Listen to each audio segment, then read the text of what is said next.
Hello बच्चों, welcome to your maths class. तो आज मैं मैथ्स में क्लास 10 का चैप्टर 8 एक्सरसाइज 8.2 उसका क्वेश्चन नंबर सेकंड से स्टार्ट कर रही हूँ। क्वेश्चन 1 पिछले वीडियो में करवा चुकी हूँ। जिन बच्चों ने न देखा हो पिछला वीडियो जाके देख लें तो मिल जाएगा। ठीक है, तो चलिए स्टार्ट करते हैं क्वेश्चन 2।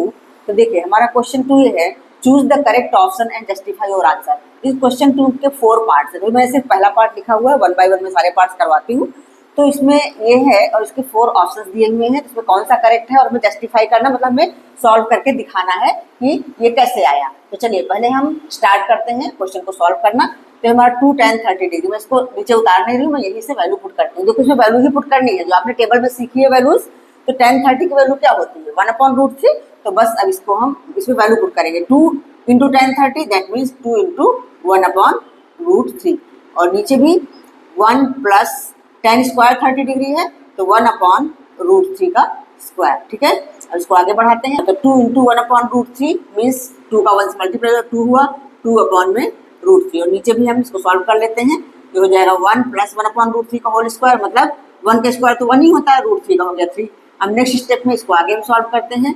ऊपर का अभी ऐसा ही रहने दो, नीचे हमारे हो जाएगा 3 1 जा 3, 3 प्लस 1 4, 4/3 हो जाएगा। इसको हम ऐसे लिख लेते हैं 4/3। नेक्स्ट स्टेप, अब देखो जब ऐसी नंबर एक के बाद एक 4 नंबर्स होती है ऊपर नीचे, तो जो नीचे वाली नंबर होती है ये रेसिप्रोकल होकर आती है, ऐसे आएगी। देखो 2/√3 हमने लिखा, तो मल्टीप्लाई का साइन लगाएंगे, इक्वल अपॉन में है तो ये नंबर उल्टी होकर आएगी, ऊपर 3 और नीचे 4।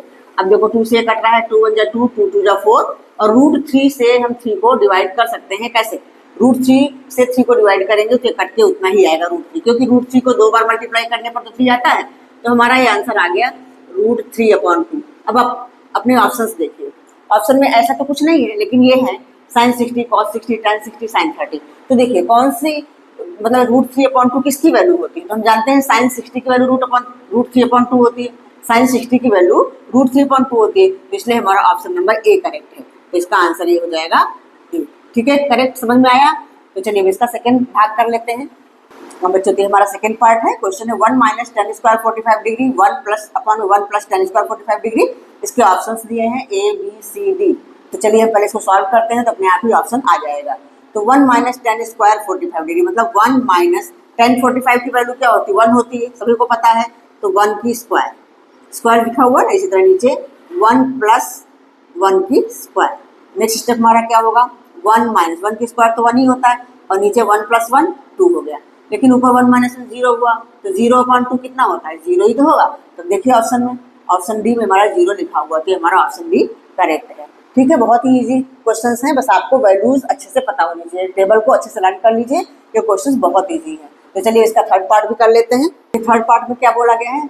sin 2a = 2 sin a is true when a = a की वैल्यू क्या होगी? 0 डिग्री 30 डिग्री 45 डिग्री 60 डिग्री।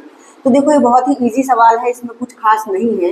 देखो 2a का मतलब क्या होता है? एंगल, और a का मतलब भी होता है एंगल। तो देखो a अगर हमारा 30 है तो ये 60 हो जाएगा, सीधा डबल हो जाएगा। तो ये तो कभी इक्वल किसी में नहीं हो सकता है। ये इक्वल कब हो सकता है? सिर्फ 0 पे हो सकता है। देखो मैं करके दिखाती हूँ। सबसे पहले हम अपने आप ही ये जो 4 ऑप्शंस हैं इनको आप रख के देखोगे तो 0 ही ये सेटिस्फाई कर पाएगा कि sin 2a = 2 sin a। जैसे हमने ये लिखा sin 2a, तो sin 2a हम इसको, इसमें वैल्यू अगर हम पुट करें 0, पहला ले लेते हैं, तो ये हो जाएगा हमारा sin 2 × 0, दैट मीन्स sin 0। ये हो गया हमारा LHS हमने किया। अब RHS इसी तरह से कर लेते हैं। RHS में क्या है? 2 sin a, 2 sin a = 2। अब यहाँ पे साइन और 0 लिखेंगे, एक ही जगह 0 लिखेंगे, और साइन 0 की वैल्यू हम जानते हैं 0 ही होता है। तो 2 × 0 = हो जाएगा 0, और यहाँ भी है साइन 0 = 0। तो देखा दोनों इक्वल आ गए, लेकिन और कोई भी वैल्यू आप पुट करोगे तो कभी भी इक्वल नहीं आएगा। देखो एक मैं अगला वाला करके दिखा देती हूँ। जैसे 30 हमने वैल्यू पुट करना है, तो LHS ले लेते हैं। LHS हमारा क्या है? sin 2a, sin 2a, ये हमारा हो जाएगा sin 2 × 30, मतलब नेक्स्ट स्टेप क्या होगा? sin 60 हो जाएगा ना। अब sin 60 की वैल्यू हम जानते हैं क्या होता है? √3/2 होता है ना। अच्छा अब RHS लेके करो। RHS हमारा क्या है? 2 sin a, 2 sin a। तो अब इसमें हम वैल्यू पुट करेंगे 2 sin, हम 30 डिग्री ले रहे हैं ना, 2 sin 30 डिग्री, तो क्या हो जाएगा? 2 × sin 30 की वैल्यू क्या होती है? 1/2 होती है। तो 2 से 2 कैंसिल हो गया, 1 आ गया। देखो इक्वल आया, नहीं आया ना, तो सिर्फ एक इसी तरह से किसी के साथ भी नहीं आएगा, तो इसमें सिर्फ 0 रखने से ही इक्वल आएगा, दोनों की वैल्यू 0। देखो यहाँ भी साइन 0 हो गया था और यहाँ 2 इंटू साइन 0 हुआ था, 2 इंटू 0 0 ही होता है। तो बस हमारा ऑप्शन नंबर ए करेक्ट है। ठीक है बच्चों, क्लियर हुआ, समझ में आया? तो आगे आपको कोई वैल्यू पुट करने की जरूरत नहीं है, ये सिर्फ 0 पर ही संभव हो सकता है और किसी भी एंगल पे संभव नहीं हो सकता है। ठीक है, तो चलिए इसका फोर्थ पार्ट भी कर लेते हैं। देखो हाँ बच्चों, तो ये हमारा फोर्थ पार्ट, ये भी हमें उसी तरह करना है, वैल्यू पुट करनी है। तो देखिए वैल्यू पुट करते हैं। tan 30 डिग्री की वैल्यू क्या होती है? 1/√3। इसको लर्न करके रखो। तो 2 इंटू 1/√3 और अपॉन में 1 minus 1/√3 whole square. Next step हमारा हो जाएगा, ये ऊपर हो जाएगा 2/√3, नीचे हमारे पास हो जाएगा 1 माइनस 1/3। नेक्स्ट स्टेप 2/√3 और नीचे 3 बन जाए 3 और 3 माइनस 1 2, मतलब ये हो जाएगा 2/3। अब इसको नेक्स्ट स्टेप में उसी तरह करेंगे जैसे हमने पहले वाले क्वेश्चन में किया था, मल्टीप्लाई करके ये उल्टा कर देंगे 3/2। 2 से 2 कैंसिल हो गया। अब 3 से इसको अगर हम काटेंगे तो √3 बार ही जाएगा, तो ये आ गया हमारा √3। अब देखो √3 किसकी वैल्यू होती है? जो हमारे ऑप्शन दिए हुए हैं tan 60 की होती है, तो बस हमारा ऑप्शन नंबर सी आ जाएगा। ठीक है, ये हमारा आंसर हो गया। तो हमारा क्वेश्चन नंबर 2 कंप्लीट होता है। चलिए हम क्वेश्चन 3 भी कर लेते हैं। हाँ बच्चों, ये है हमारा क्वेश्चन 3, बहुत इंपॉर्टेंट क्वेश्चन है, ध्यान से इसको समझिएगा, इजी है लेकिन इंपॉर्टेंट है। देखिए बोला है if tan a plus b equal to √3 and tan a minus b equal to 1/√3। ये हमें दो चीजें गिवन है और a प्लस बी की वैल्यू 0 और 90 के बीच में है। a is greater than b बताया हुआ है, तो फाइंड a एंड b। तो सबसे पहले जो हमें दिया है वो हम लिख लेते हैं। हमें दिया है ये tan a plus b equal to tan a plus b equal to है √3। हमें a और b निकालने के लिए बोला गया है, तो a और b हम कैसे निकालेंगे? हम इक्वेशन बना लें a और b के टर्म्स में, तो a b की वैल्यू निकाल सकते हैं इजीली। तो देखो यहाँ पे tan a प्लस बी दिया हुआ है, जैसे √3 को भी तो हम कुछ tan के टर्म्स में लिख सकते हैं। tan की कौन सी वैल्यू √3 के इक्वल होती है? tan 60 डिग्री होता है ना √3 के इक्वल, टेबल याद करो, tan 60 डिग्री √3 के इक्वल होता है। तो नेक्स्ट स्टेप में हम इसको ऐसे लिख लेंगे, tan a plus b equal to tan 60 degree. ठीक है, अब दोनों साइड tan, तो ये tan कैंसिल करके हम इसको ऐसे लिख सकते हैं। नेक्स्ट स्टेप हमारा ऐसा हो जाएगा a plus b equal to 60 degree. इसको हम इक्वेशन नंबर 1 डाल देते हैं। इसी तरह से हम दूसरा वाला भी कर लेते हैं। ये जो tan a माइनस बी दिया हुआ है, tan a minus b equal to 1/√3, और हम जानते हैं कि 1/√3 30 डिग्री पे होता है, tan 30 पे होता है, तो बस इसको हम इस तरह से लिख लेते हैं। नेक्स्ट स्टेप में tan a minus b equal to tan 30 degree लिख सकते हैं। अब दोनों साइड tan कैंसिल होकर के हमारा ऐसा एक इक्वेशन बन जाएगा, a minus b equal to 30 degree. ये हमारा इक्वेशन 2 हो गया। अब इन दोनों इक्वेशन को हम सॉल्व कर लेते हैं। सॉल्विंग इक्वेशन 1 एंड 2 आप ऐसे लिख सकते हो या ऐसे ही कर लो, सॉल्विंग इक्वेशन 1 एंड 2। अब दोनों इक्वेशन को हम एक साथ लिख लेते हैं।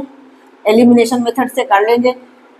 चैप्टर 3 में आपने सीखा है ना, लीनियर इक्वेशंस इन 2 वेरिएबल्स, एलिमिनेशन मेथड तो सभी को आता होगा। अब इसी के नीचे हम लिख लेंगे a minus b equal to 30 degree. इसमें हमें क्या करना पड़ता था? किसी एक को एलिमिनेट करना पड़ता था, तो इसमें तो बिल्कुल साफ साफ ही दिख रहा है, एक प्लस बी एक माइनस बी एलिमिनेट हो जाएगा। ठीक है, ऑन एडिंग ऐड करने पर, और a जुड़ जाएगा, ये हो जाएगा 2a। यहाँ पे 60 30 जोड़ के आ गया कितना? 90। 60 30 जोड़ के कितना आया? 90। तो 2a इक्वल टू 90, तो a इक्वल टू क्या हो जाएगा? 90/2 मतलब 45। तो 45 डिग्री आ गया। a की वैल्यू क्या आ गई? a इक्वल टू आ गया 45 डिग्री। अब भी निकालना बहुत ईजी है। इक्वेशन 1 में वैल्यू पुट कर दो, putting the value of a in equation 1 45 degree ये आया हुआ है। तो चलिए मैं ऐसे रख देती हूँ। हमारा इक्वेशन 1 क्या है? a plus b equal to 60 है ना, तो a हमारा निकल चुका है कितना?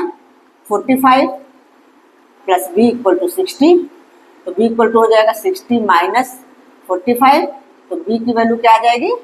60 माइनस 45 मतलब 15, तो 15 डिग्री। ठीक है, तो बस आगे देखो इसमें ये भी दिया हुआ a is greater than b, तो a हमारा 45 आया और b आया है 15, तो बस यही हमारे दो आंसर आ गए, 15 डिग्री एंड 45 डिग्री। ठीक है बच्चों, क्लियर हुआ, समझ आया? तो एक क्वेश्चन और बच रहा है, क्वेश्चन नंबर 4। उसमें ट्रू फॉल्स बताना है, बहुत ही ईजी है। चलिए वो भी मैं करवा देती हूँ। हाँ बच्चों, तो हमारा क्वेश्चन 4 है, इसमें सिर्फ ट्रू फॉल्स में बताना है और रीजन भी देना है।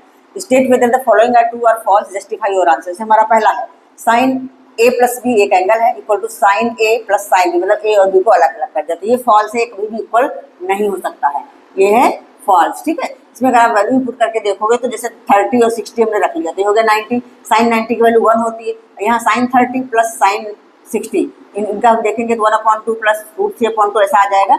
वैसे ये बिल्कुल अलग अलग चीज़ है, ये सिर्फ पूरा एक एंगल है और इनको अलग अलग कर दिया, तो ऐसा कभी नहीं होता है। जब बड़ी क्लासेस में आप जाओगे क्लास 11th में तो साइन a प्लस बी का फार्मूला भी आपको सीखने को मिलेगा, तो वो ऐसा नहीं होता, sine a plus sine b नहीं होता, तो बस आप इसको समझ लो कि फॉल्स है। नेक्स्ट है हमारा the value of sine theta increases as theta increases, ये ट्रू है। कैसे ट्रू है? Value of sine theta increases as theta increases, जैसे थीटा की वैल्यू इंक्रीज होती है, आपने टेबल में देखा है कि जैसे थीटा की वैल्यू 0 है, फिर 30 होती है, फिर 45, फिर 60 और फिर 90, ये वैल्यू ना, तो साइन 0 की वैल्यू क्या होती है, इसकी वैल्यू 0 होती, और 30 साइन 30 पे वैल्यू क्या होती है 1/2 होती है, साइन 45 पे 1/√2 हुई, और साइन 60 पे हो गई √3/2, साइन 90 पे हो गई 1। तो देखा 0 से इंक्रीज होते होते होते होते 1 तक पहुंच गया, तो इसलिए ये हमारा स्टेटमेंट ट्रू है।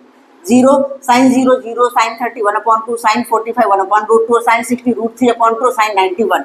तो ठीक है बच्चों, क्लियर समझ में आया? अगर आप टेबल अच्छे से लर्न कर लोगे तो ये स्टेटमेंट आपको समझ में आ जाएगा कि ये ट्रू स्टेटमेंट है, कि जैसे हम थीटा की वैल्यू इंक्रीज करते जाते हैं, 0 से 30 ले गए, 30 से 45, फिर 60, फिर 90, तो इस तरह से साइन थीटा की वैल्यू भी इंक्रीज हो रही है, इसलिए हमारा ये वाला स्टेटमेंट ट्रू है।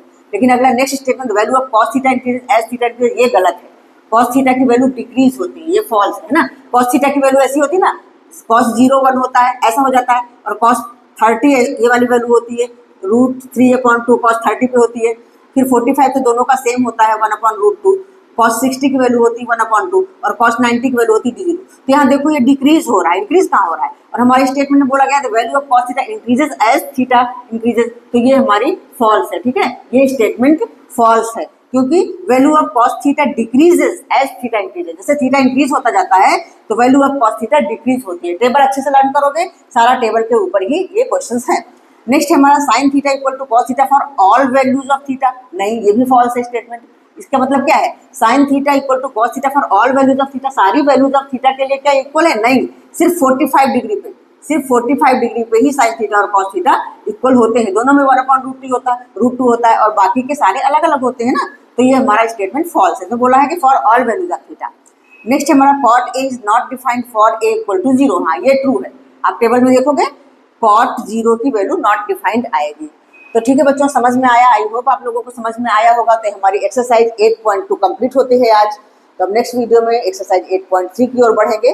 8.3 बहुत ही इंपॉर्टेंट है, उससे बहुत अच्छे अच्छे क्वेश्चन आते हैं एग्जाम में, उसके एग्जाम्पल भी इंपॉर्टेंट है, आप एग्जाम्पल भी कर लेना, या तो मैं ही करवा दूंगी, वैसे एग्जाम्पल बुक में है, अगर समझ में आ जाते हैं तो कर लीजिए, नहीं फिर टाइम मिलेगा तो मैं करवा दूंगी। पहले एक्सरसाइज करवाऊंगी, फिर एग्जाम्पल्स भी करवाऊंगी, और कुछ एक्स्ट्रा क्वेश्चन भी तो करवाने ही हैं हमें।